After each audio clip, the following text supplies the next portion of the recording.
of New York City to the sleeping and empty small cities and towns of upstate, which once bustled with manufacturing, mining, and farming. We all know from inspiration, history, and nature, we deserve a return to the success and growth of generations past, a birthright being squandered by corruption in Albany, and the depredations of an insecure, scheming mountebank posing as governor, who loathes both us and himself. As liberty beckoned to enslaved peoples behind the Iron Curtain via American broadcasts after World War II, we now say, believe, rise, and join us. Welcome to Radio Free New York. I'm Kevin Wilson, your host for today. Thank you so much for joining us here on WYSL. We are live noon to 1 today, and we have a guest in studio. I'm not in studio. I'm sitting at home, but we have a guest in studio, Mark Glogowski, who is running for New York State Assembly in the 139th District. Mark, welcome. Thank you, Kevin. Good afternoon, everyone. All right, so Mark, let's start with who are you and what district are you running in, and what does that look like? So, two questions. Yeah, my name is Mark Glogowski. I'm running in the 139th Assembly District. The district covers all of Genesee County, almost all of Orleans County, with the exception of just one town, and the four western towns of Monroe County: Hamlin, Clarkson, Sweden, and Riga. All right, great. So Mark, why are you running for Assembly? Well, the main reason I'm running is because we need to get some people into the legislature that are willing to do something.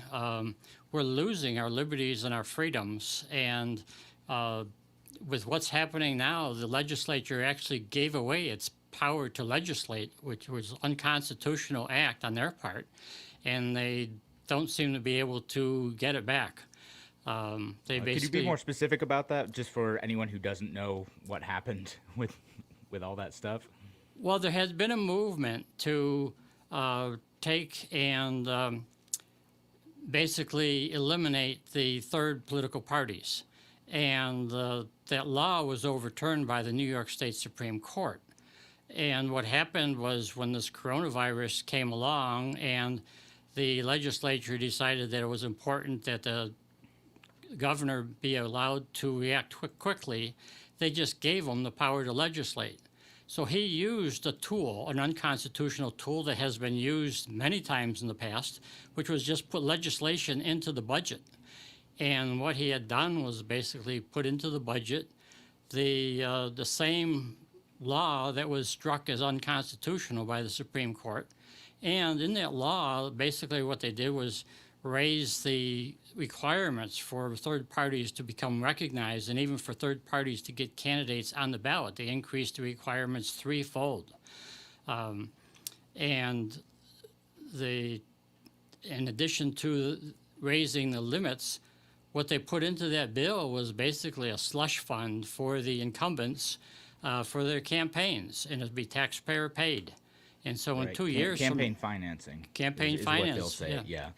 And so 2 years from now, if that law is not overturned, the taxpayers are going to be paying $3 million for the governor's campaign, for the comptrollers, the attorney generals, and the lieutenant governor's campaigns, $3.5 million each, both for their primary and for their general election. That's $7 million a person there.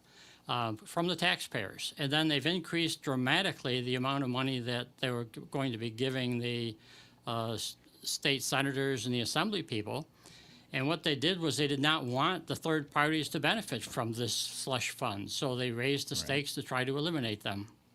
Right. So that's, and we've talked about this on the show before, that's the justification, right? Well, we can't just give money to everyone who's running for office, so we just have to raise the bar for who is an actual political party for some reason, even though it's connected to the candidates, so that we're not, quote unquote, wasting money on third party candidates, and we're able to just direct that money to the old parties and the old party candidates.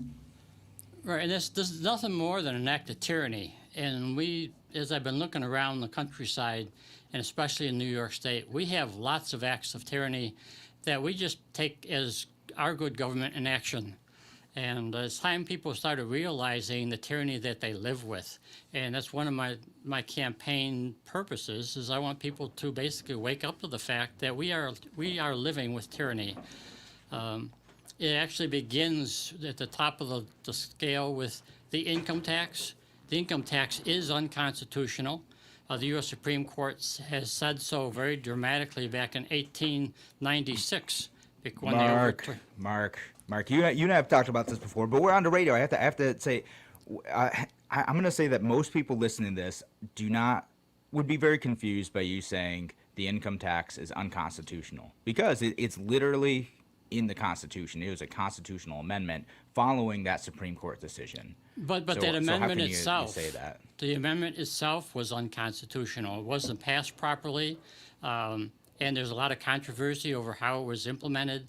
But even the IRS will tell you that you paying taxes is voluntary.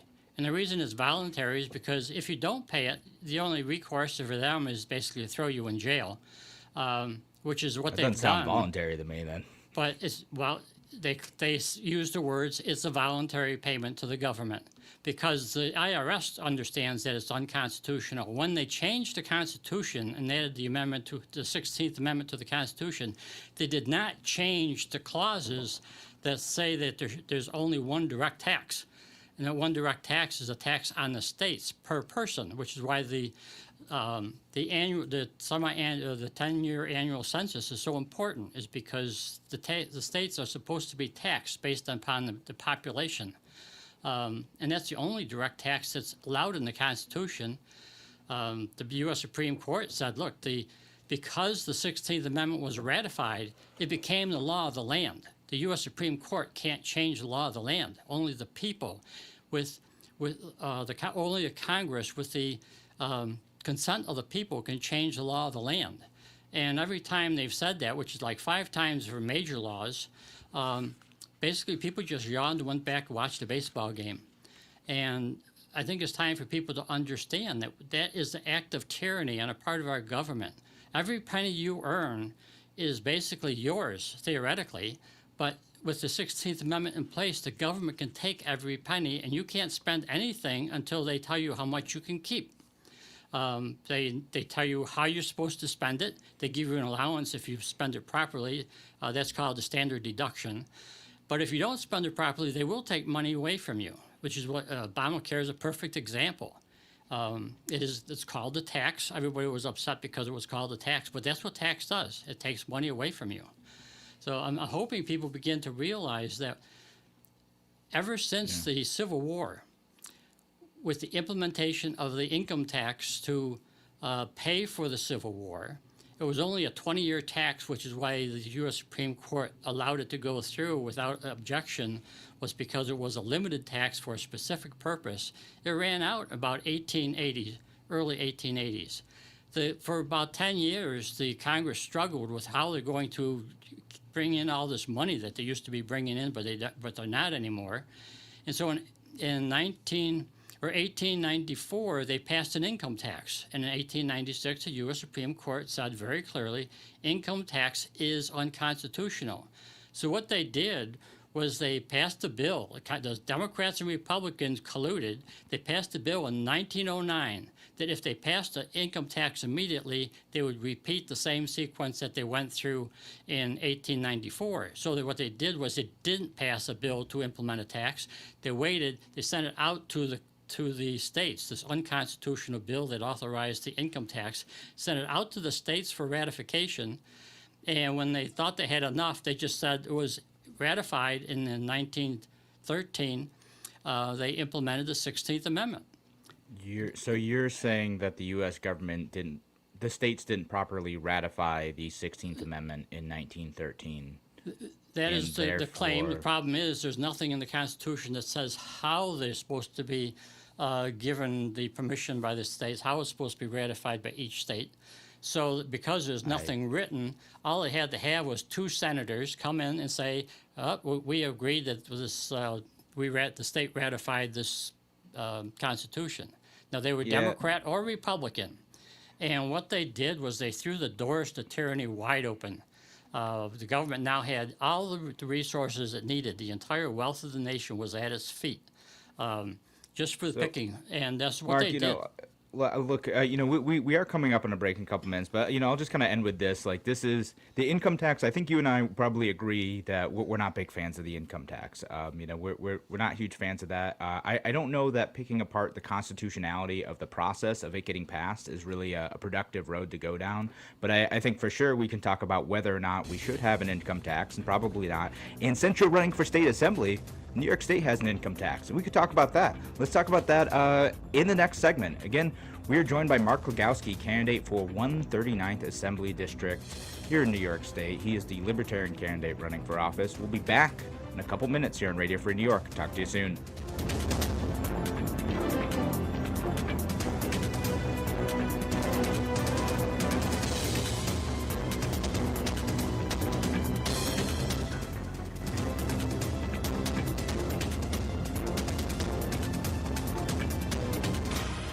Your business relies on computers and technology to operate. Slow, unreliable networks and servers can cause unplanned downtime and affect your bottom line. The experts at Simple Tech Innovations are here to help. Their preventative maintenance program ensures that your computers and network are kept up to date and monitored for any issues, keeping your business running smoothly. They also help clients achieve HIPAA, PCI, and New York State cybersecurity compliance to keep your network safe and secure. Whatever your business IT needs are, Simple Tech Innovations should be your first call. They've won the Best in Rochester 8 years in a row and have an A+ Better Business Bureau rating. Call them today for a free consultation at 585-200-3182. That's 585-200-3182. Simple Tech Innovations.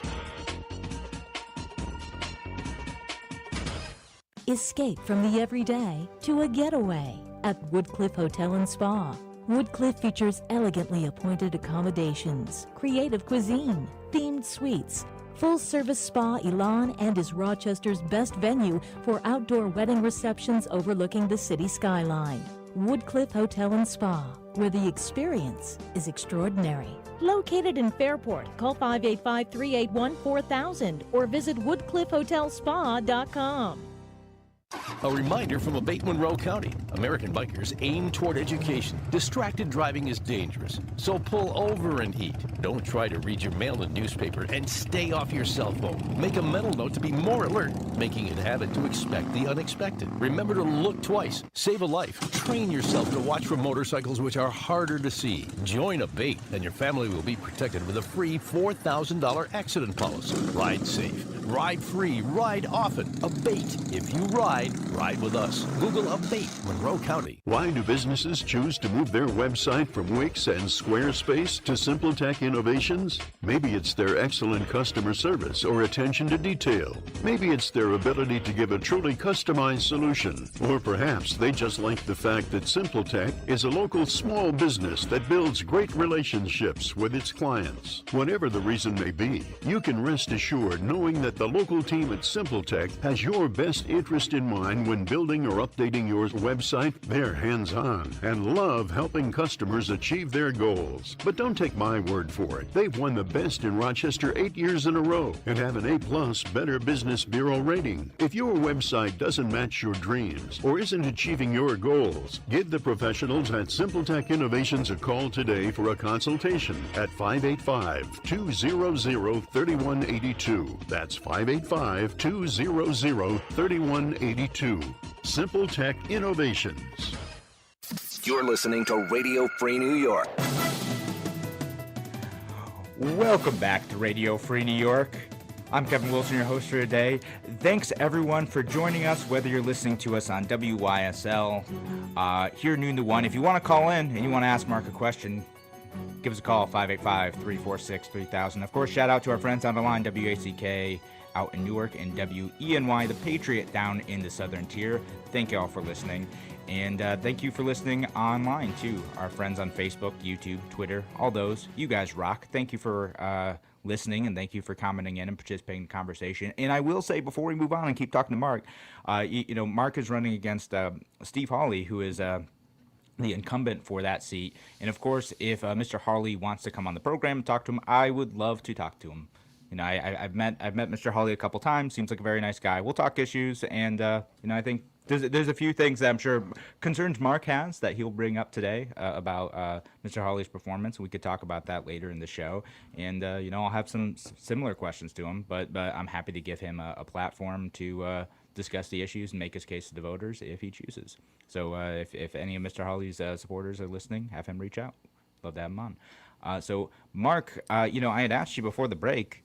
You're talking about the U.S. Constitution income tax, but you're running for state assembly. There's an income tax in New York State. Right. Mark? Most states don't have, most states have an income tax. There's a few states that don't. And if you look at what's happened with this corona situation, the states that are the strongest right now are the ones that don't have an income tax. The Tennessee, Texas, they don't seem to have this pending doom over their heads. People have the ability to actually plan their lives with their funds and not have to worry about the government taking it away from them before they even get to enjoy it. But there's other things I'd like to throw out on the table for people to consider. One of them is the actual, I've heard many times people say, what's the difference between the political parties? And so what I'd like to do is throw out for a minute my concepts of what the differences are. And it all boils down to just two concepts.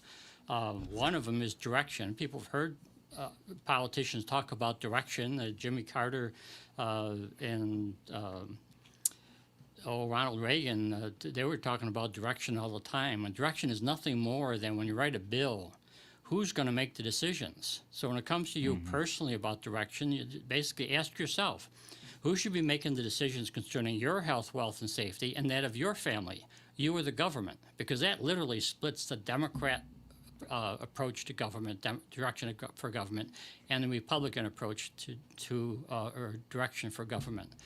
And those two directions are very important when you write that bill. You got to decide who's going to make the decisions. Give you just one example. The Obamacare. The Democrats love it. The Republicans hate it. And the reason is because the Democrats have the government making all the decisions. You get choices. And what you don't have the ability to do is to make a decision concerning what you're going to pay for. You have to pick one of those choices. So it went in the wrong direction as far as the Republicans are concerned, and as far as the Libertarians are concerned, we go in the same direction as the Republicans.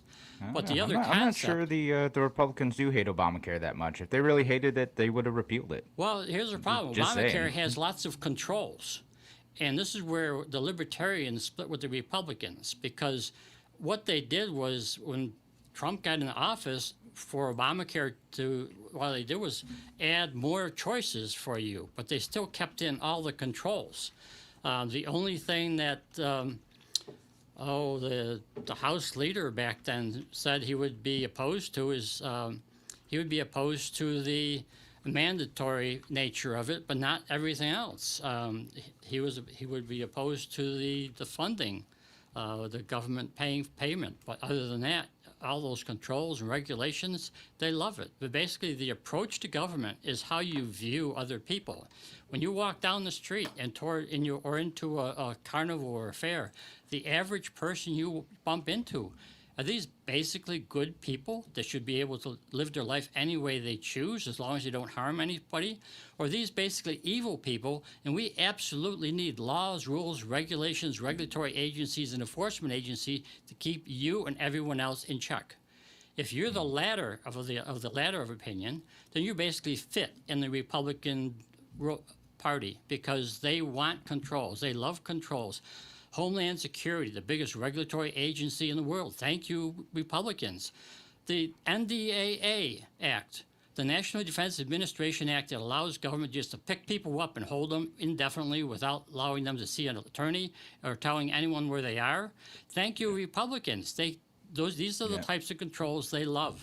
So I believe just to offer a quick correction, the National Defense Appropriations Act of 2012 was what said that the U.S. government could detain American citizens indefinitely without trial if they were suspected of having ties to terrorism. So terrifyingly vague, passed under the Obama administration, but with significant Republican support. Yes, but that was exactly the same power that they used in Portland to take people up off the street and not tell anybody where they went and just releasing them back onto the street without charges. They used that same act. That's a power that they've given themselves. That is nothing more than an act of terror. And our government is exercising terrorism as a tool. And I believe people need to start recognizing what we're living with. Absolutely. So, Mark, we're talking about a lot of like kind of big picture issues here. How does this apply to your state assembly race? Well, the way it applies to the state assembly race is that the towns are limited in terms of how they can collect funds. So therefore, they collect funds by real estate taxes. Real estate taxes deny you the right to own property because basically, if you don't pay the rent, the government will kick off the property that they're claiming that they have the power to do so, which basically the government owns your property because of the real estate taxes. Another way that we're experiencing tyranny is the IDAs, the Industrial Development Agencies. They're basically reaching into your pocket periodically and taking out money and giving it to groups of people that they select. You have no control over how much they take and no control over who they give it to. Not only that, but the IDAs have the power to basically override town decisions. So you have a town council saying, no, we don't want this project. The IDA can come in and say, yes, you're going to have this project, and not only that, you're going to give this group tax breaks. They don't have to pay taxes. So in the process, they're basically setting up a whole new class of people, a whole new industry with special privileges that you don't have. Let me pick apart the IDA thing, or the IDA thing, the Industrial Development Agencies, because this is something I've invited Rep. Marjorie Barnes on the program to talk about a similar issue, but kind of related to more environmental projects, and I would still love to do that. But with the IDA, who makes decisions about what businesses come to town, right? So that's a good question, right? Like, does the IDA allow businesses to come in over the objection of local zoning boards and county, planning commissions? And is that a problem, or is it just a problem because New York State is extracting that money from us taxpayers and redistributing it to this business under the sometimes dubious and messy goal of bringing jobs to a region? They absolutely have the power to overrule town governments. It happened in Kendall when Wegmans decided they wanted to put up some kind of a housing unit out there in town, and the town council voted against it, and the IDA said, no, this is going to happen, and you will give them 10 years tax-free. The towns didn't have any choice, and this happens all the time. I'm sure that if they... And and you're talking about, like, state IDAs, not county IDAs, or are you saying that, like, the state should no longer give county IDAs this kind of authority that you're saying they have? County IDAs, state IDAs, it doesn't matter. They're all basically appointed people. They're not elected by anybody. And yet they have the power to overrule the decisions of elected people. And what they end up doing in almost every single situation is pay for something that private enterprise wouldn't touch. You've heard of the Buffalo Billion. It instantly became $750 million because $250 million was taken out by state agencies. They took their cut right off the top. Then what they did was they tried to set up a company to compete against a solar panel company that was already in existence and doing well. They gave this company basically free rent for 10 years, basically $1 a year for rent for a building, more than large enough to hold their operation, offered to pay for the entire refix of the building, refurbishing it, and filling it with equipment to produce solar panels. And what happened was basically they went from $750 million to $630 million, and then it disappeared. Yeah. No, we do not have a thriving solar industry in Western New York because of that Buffalo Billion. So thanks so much, Mark Glogowski. We are heading to our next break. We'll be back in just a few minutes here at Radio Free New York. Thanks again for joining us.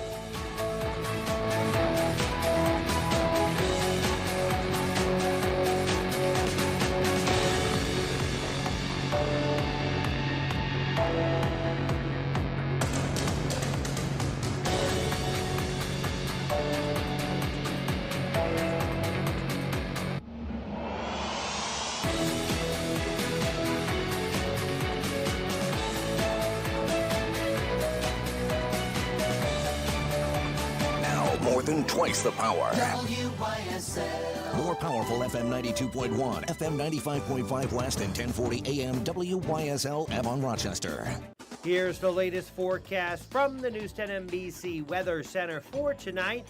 We'll have partly cloudy to mainly clear skies. A little cool out there. We're going to drop down well into the 50s. A couple of towns could be in the upper 40s. On Saturday, a little sunshine in the morning. Then we'll see a few clouds build up in the afternoon. Slight chance of a shower. Temps in the 70s. On Sunday, mostly sunny in the 70s, back into the 80s on Labor Day. I'm Rich Cornelia, WYSL. Your business relies on computers and technology to operate. Slow, unreliable networks and servers can cause unplanned downtime and affect your bottom line. The experts at Simple Tech Innovations are here to help. Their preventative maintenance program ensures that your computers and network are kept up to date and monitored for any issues, keeping your business running smoothly.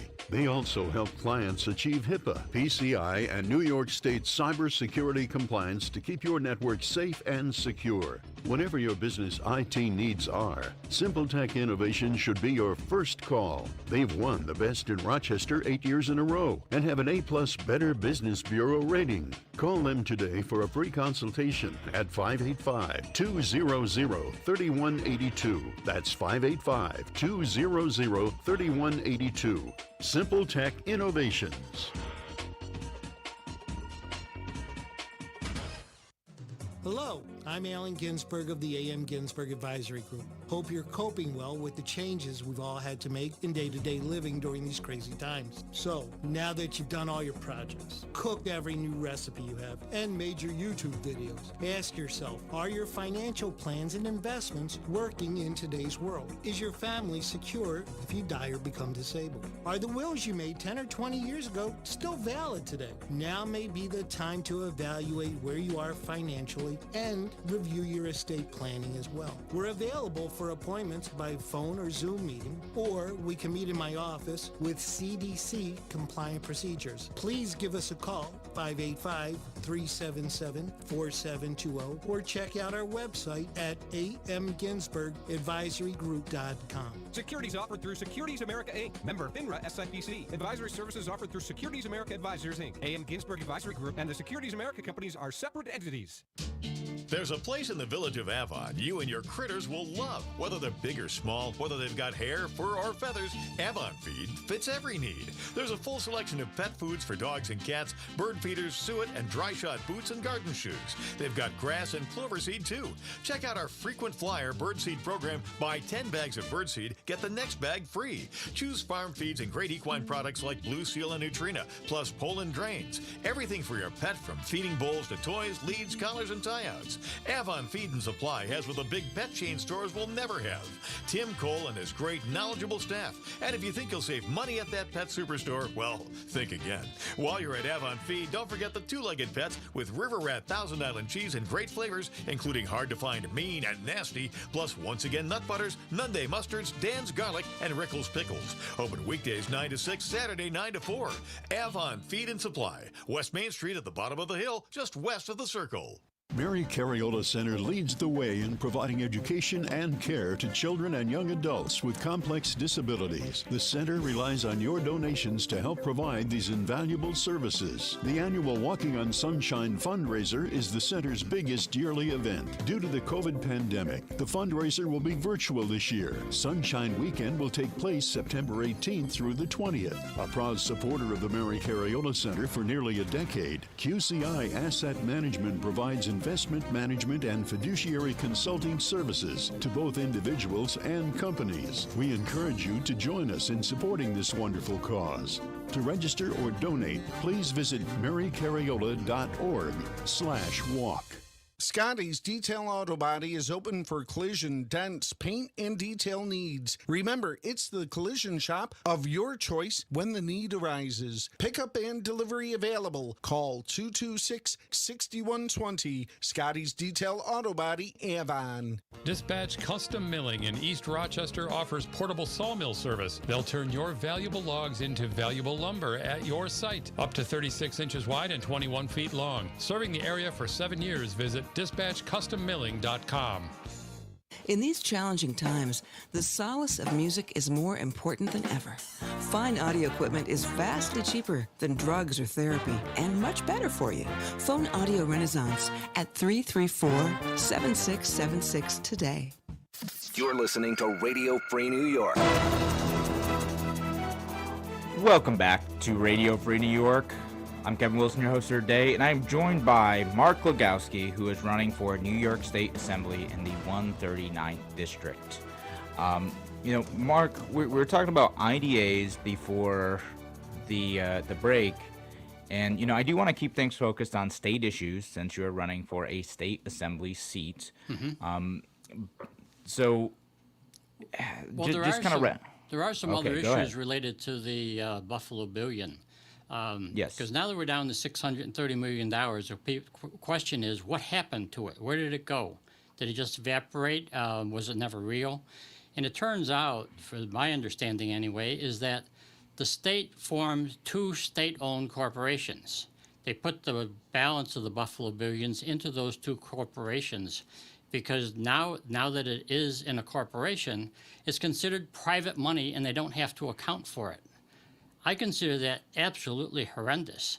Theoretically, it was also dedicated to a project in the Genesee County area called the Stamp Project. That Stamp Project was a huge boondoggle as far as I'm concerned. $28 million was in a budget in 2012. In that budget was the SAFE Act funding, and my opponent ended up voting for the funding and for the SAFE Act funding and for the $28 million for his stamp project. I'm wondering how low that price tag would have to be before he would have rejected it and voted against the funding the SAFE Act. The SAFE Act is still around. People are still yelling and screaming about it, and nothing's happened.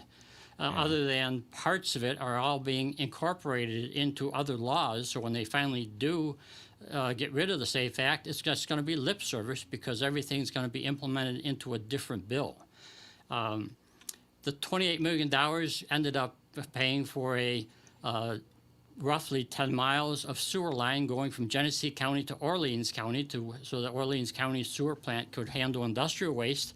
Orleans County doesn't have much sewer waste, if any at all, that's industrial. And so the residents in Orleans County are going to have to pay for that treatment.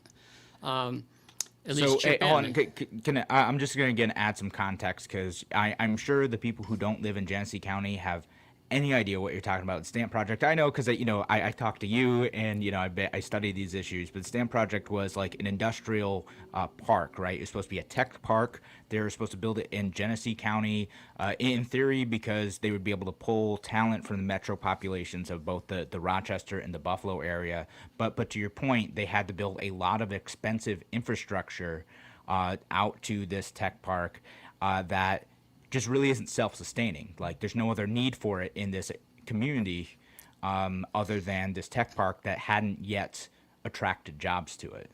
That's correct. And if you go there to look at it, it's on Route 77, which is why it's called 77 Stamp Project. There's about a quarter of a mile roadway that has been built going from a state highway to a local town highway. This roadway has 2 50-foot spurs that go into basically a field. There's nothing around for miles. There's probably more cows in the area than there are people for miles around.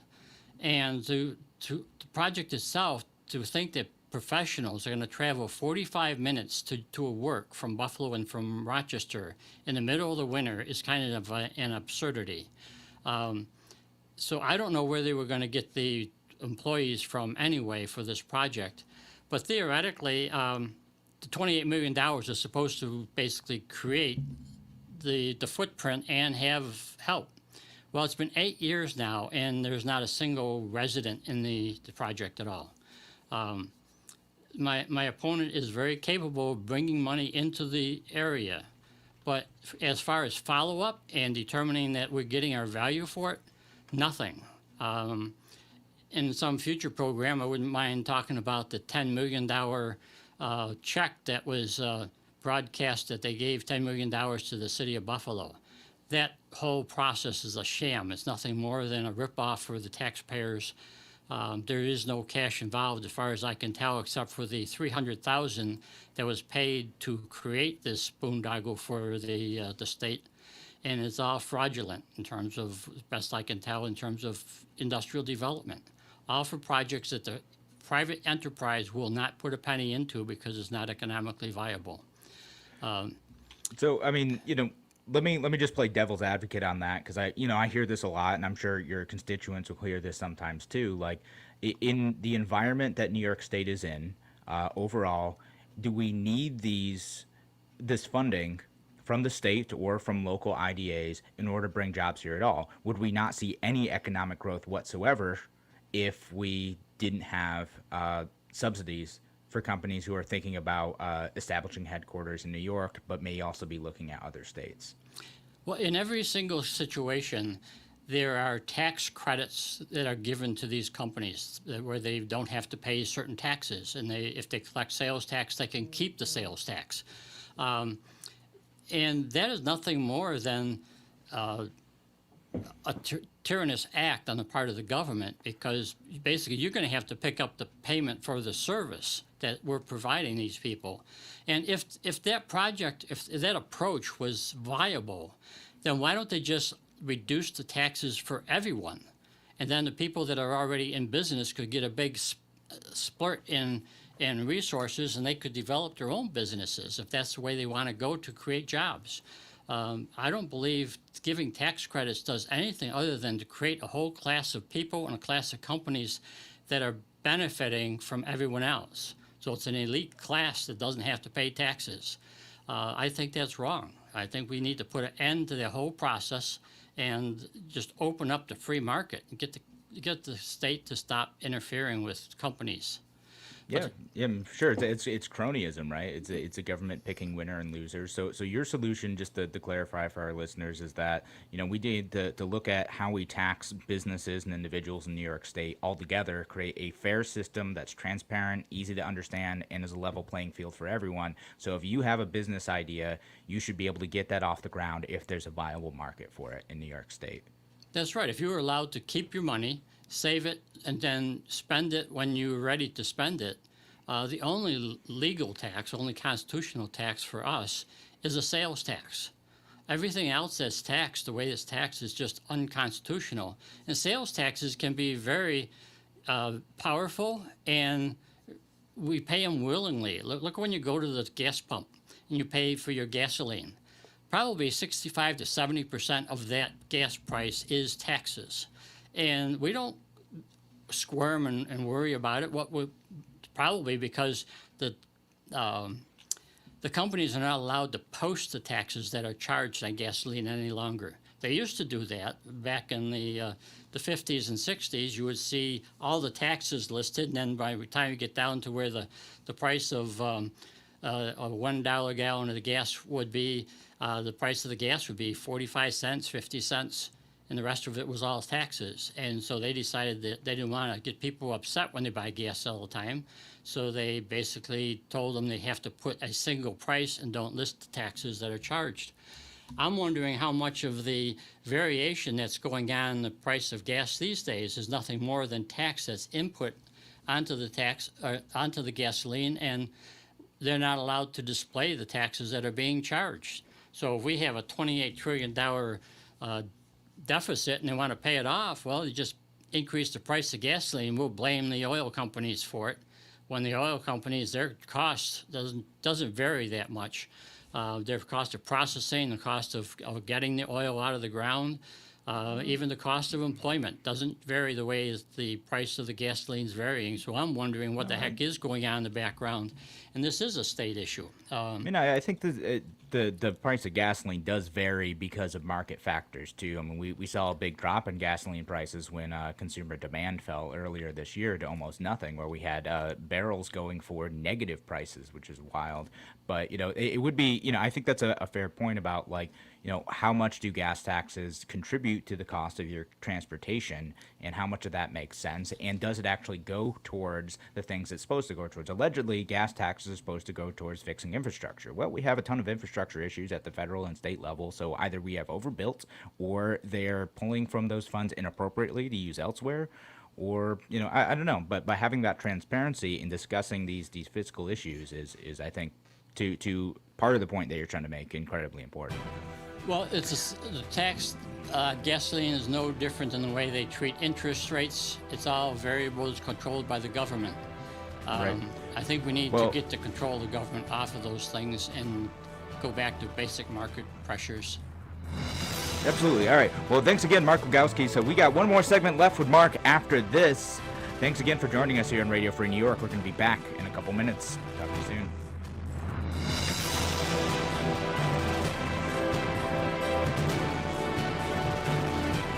Why do businesses choose to move their website from Wix and Squarespace to SimpleTech Innovations? Maybe it's their excellent customer service or attention to detail. Maybe it's their ability to give a truly customized solution. Or perhaps they just like the fact that SimpleTech is a local small business that builds great relationships with its clients. Whatever the reason may be, you can rest assured knowing that the local team at SimpleTech has your best interest in mind when building or updating your website. They're hands-on and love helping customers achieve their goals. But don't take my word for it. They've won the best in Rochester 8 years in a row and have an A+ Better Business Bureau rating. If your website doesn't match your dreams or isn't achieving your goals, give the professionals at SimpleTech Innovations a call today for a consultation at 585-200-3182. That's 585-200-3182. SimpleTech Innovations.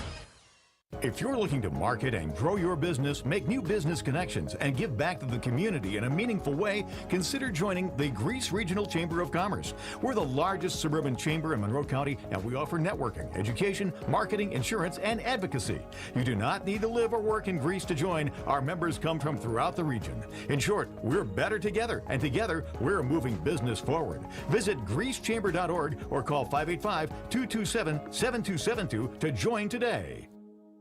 A reminder from Abate Monroe County. American bikers aim toward education. Distracted driving is dangerous, so pull over and eat. Don't try to read your mail and newspaper, and stay off your cell phone. Make a mental note to be more alert, making it a habit to expect the unexpected. Remember to look twice. Save a life. Train yourself to watch for motorcycles which are harder to see. Join Abate, and your family will be protected with a free $4,000 accident policy. Ride safe. Ride free. Ride often. Abate. If you ride with us. Google Abate Monroe County.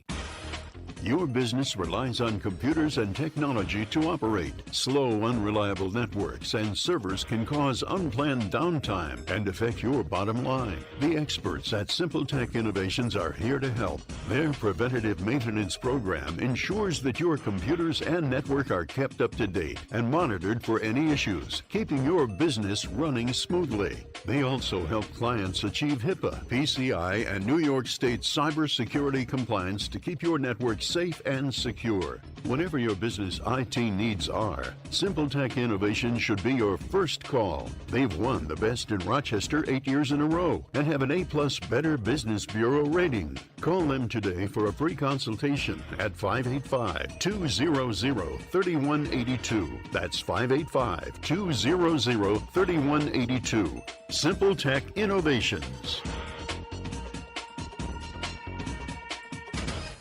Radio Free New York.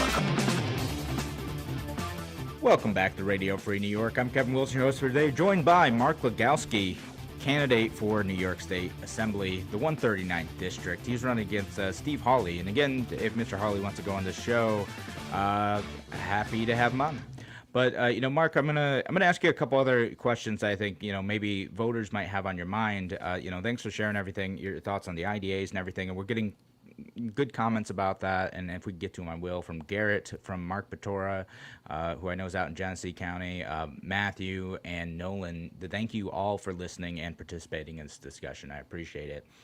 But Mark, so you already mentioned, how you're criticizing Mr. Hawley for Representative Hawley for voting for funding the SAFE Act. So what would you do about the SAFE Act, and what other ways would you vote to protect our right to self-defense? Well, one of the things I like to do is have people realize that the Second Amendment is not about your right to bear arms. You have a Ninth Amendment right to defend yourself, your family, your neighbor if necessary, and the property. You have a Ninth Amendment right, rather, to defend yourself, and you have a 10th Amendment right to use deadly force if necessary. That's a power we never gave away.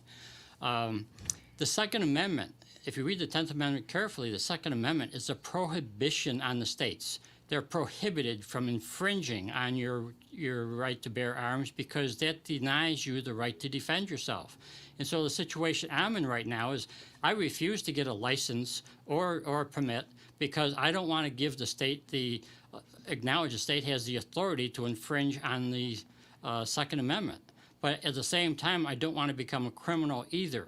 So as a consequence, I'm giving up my Ninth Amendment right to defend myself and my family because I can't carry a pistol without acknowledging the state has a right to infringe, and I won't do that, and I'm not going to become a criminal either. This is a situation I would like to reverse. The SAFE Act has to be reversed. The pistol permit has to be reversed.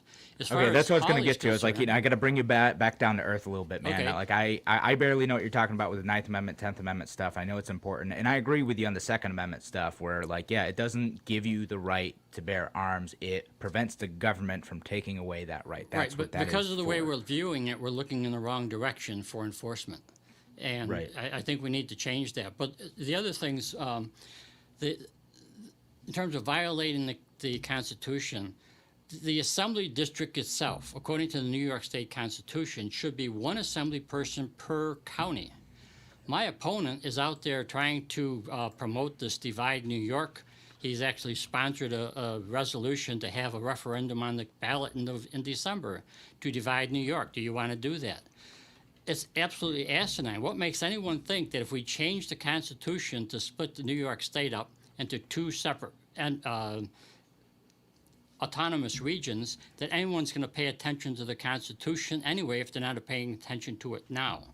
And this is a turf war. Let me follow up, because I kind of disagree with you a little bit. I'm not like a hard, like, let's divide New York type of person, but I also do see, New York City is just a fundamentally different place and requires a different model of governance than, like, say, Genesee County, which is mostly liberal with a few small cities and towns. That's like saying Chicago is totally different than the countryside around it, and Rochester is totally different than the countryside around it. Yes, it is, but what people want, what people would like to have the liberties and freedoms to enjoy are all the same. When we look at the distribution, we have this little chart called the Nolan chart that basically identifies what people's philosophy is.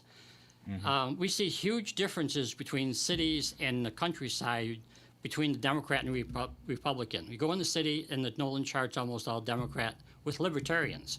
And you go into the country and it's almost all Republican with libertarians. But when you look at just the libertarians, we're pretty much uniform.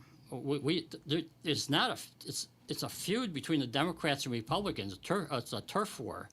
And I think what we need to do is just change people's approach and look at it from the point of view as what do people really want. And it turns out there's no difference in New York City than upstate.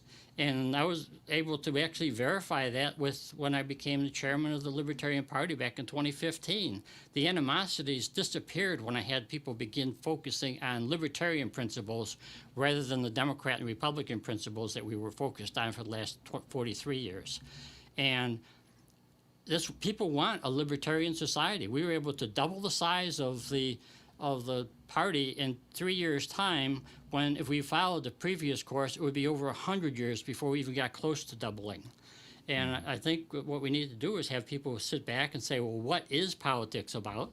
And politics is nothing more than how do you treat people? That's the approach. And who makes the decisions? And once you do that, you realize the Democrats want to make all the decisions, and the Republicans' approach is basically they want to control everybody. They both need the power to do that, the big government. And the only difference between their definitions of big government is that Democrats want lots of organizations and agencies, and the Republicans consolidate those into bigger and bigger agencies so they're fewer number. When they say less government, they mean fewer number but bigger. The Democrats mean a lot more.